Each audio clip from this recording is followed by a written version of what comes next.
He was betrayed by his brothers, sold like a slave, locked away for a crime he didn't commit. But in a single day, he went from the darkness of a cell to sitting beside Pharaoh himself. This isn't just ancient history. It's the story of every dreamer who's been broken, but never gave up.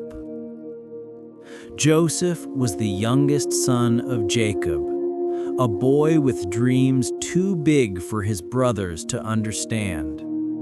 He saw visions of stars and sheaves bowing before him, signs of destiny. But envy is a cruel teacher. His brothers stripped off his colorful robe, the proof of his father's love, and tossed him into a pit. Moments later, they sold him for 20 pieces of silver.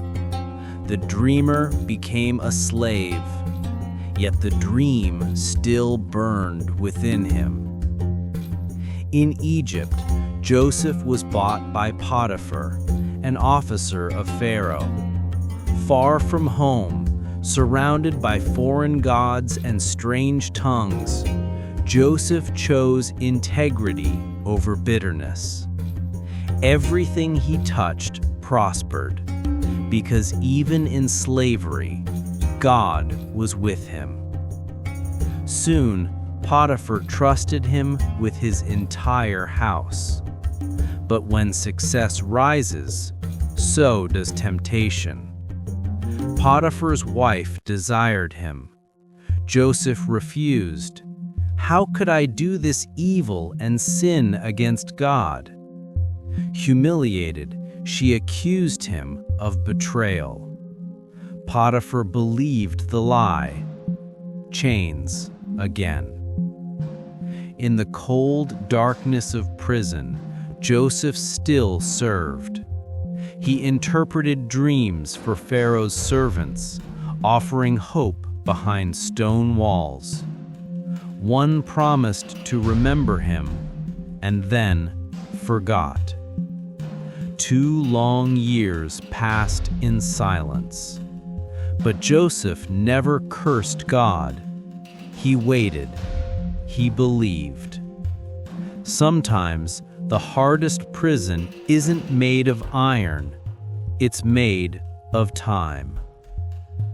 Then one day, Pharaoh had a dream that no one could explain.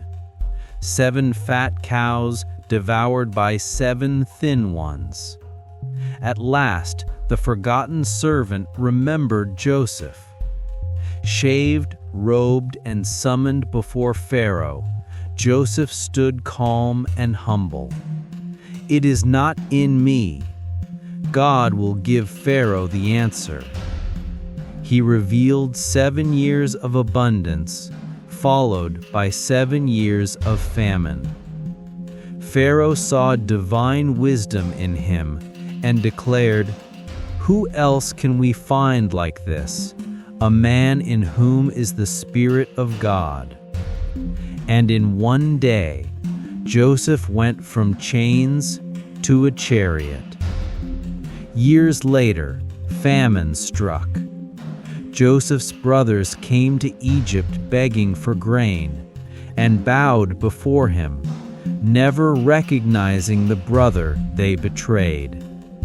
He could have avenged his pain, but instead he forgave. You meant it for evil, but God meant it for good, to save many lives. The dream had come true, not as Joseph imagined, but as God intended. Sometimes your prison is preparation. Sometimes your pain is positioning. The pit was never punishment. It was the path to the palace.